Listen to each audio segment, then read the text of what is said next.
बड़ी खबर सामने आ रही है। गोरक्षा के नाम पर गुंडागर्दी करने वालों पर लगेगी लगाम। ये बड़ी खबर आपको बता रहे हैं।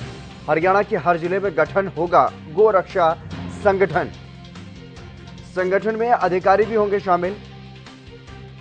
ये बड़ी खबर आपको बता रहे हैं। 17 मार्च को गुरुग्राम में गोरक्षा संगठन को लेकर के एक बैठक होगी और इस बैठक में गौ तस्करी रोकने के लिए हरियाणा सरकार की तरफ से ये बड़ा फैसला जो है वो लिया गया है। गोरक्षा के नाम पर गुंडागर्दी करने वालों पर अब लगाम लगेगी।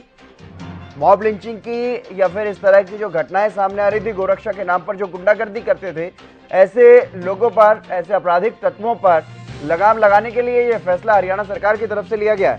17 मार्च को गुरुग्राम में गोरक्षा संगठन को लेकर के एक बैठक होगी। ये बड़ी खबर आपको बता रहे हैं। गोरक्षा के नाम पर गुंडागर्दी करने वालों पर अब लगाम लगाने की कोशिश। सुशील सिंह हमारे संवाददाता हमारे साथ जुड़ गए अधिक जानकारी के साथ। सुशील, क्या कुछ ज्यादा जानकारी इस मामले में? जिस तरह से देखा जा रहा था कि गोरक्षा के नाम पर कुछ लोग गुंडागर्दी करते थे, अब उस पर लगाम लगाने की तैयारी हरियाणा सरकार की।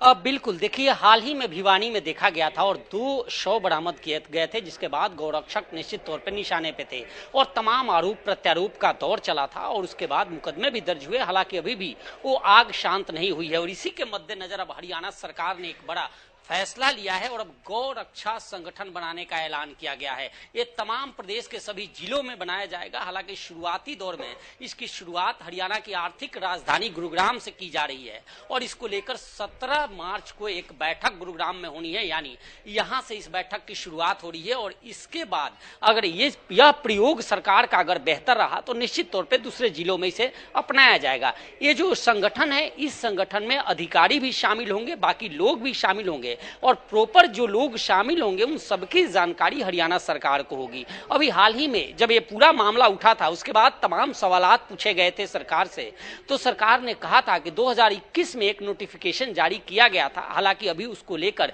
कार्य किया जा रहा है, लेकिन तमाम ऐसे लोगों को देखा जा रहा है, चाहे वो गौ पालक पुत्र हैं, गौ पुत्र है, सेना है या फिर गौरक्षक है, ये तमाम इस तरह के संगठन है और करीब पूरे हरियाणा में 20,000 के आसपास जो युवा हैं वो कहीं ना कहीं इसमें शामिल हैं, जो कहीं न सरकार से या किसी प्रशासनिक संगठन से वो शामिल नहीं है, उनसे वो संबंधित नहीं है, ना ही उनको सरकार ने कोई ऐसी आइडेंटिटी दी है। वो अपने स्तर पर कर रहे हैं और तमाम ऐसी संगठन है जो कहीं ना कहीं ऐसे युवाओं को भटका रही है और उन्हें ऐसे संगठन के नाम पर उनका इस्तेमाल कर रही है। ऐसे में अब सरकार काफी संजीदा हुई है और इस संगठन के माध्यम से अब अधिकारियों के तहत डीएसपी लेवल का एक अधिकारी होगा जो पूरे इस संगठन को हेड करेगा और उसमें तमाम अधिकारी और तमाम लोग होंगे जो कहीं ना कहीं गायों की रक्षा करेंगे या गौ तस्करी जो होता है उस पर अंकुश लगाने की कोशिश करेंगे। जी सुशील, इसका प्रारूप क्या रहेगा इस संगठन का? जिस तरीके से आपने बताया एक डीएसपी लेवल का अधिकारी होगा, लेकिन इसमें और कौन कौन लोग शामिल होंगे, कैसे लोग इसमें जुड़ेंगे और जो बैठक होनी है गुरुग्राम में उसमें कौन कौन शामिल होगा, किसकी अध्यक्षता में वो बैठक रहने वाली? बिल्कुल, देखिए 2021 का इसके लिए आप देखिए कि 2021 में सरकार ने एक नोटिफिकेशन जारी किया था और उसके बाद उसमें गौ सेवा आयोग भी बनाया गया था। साथ ही उसमें यह भी देखा गया था कि गायों की तस्करी कैसी रोकी जाए। ऐसे जो मामले आ रहे हैं, मॉब लिंचिंग के मामले आ रहे थे या तमाम इस तरह के मामले थे, उनको रोकने के प्रयास, साथ ही ऐसे गौवंश हैं उनका संवर्धन कैसे किया जाए, तो ये तमाम तरह की चीजें देखी गई थी।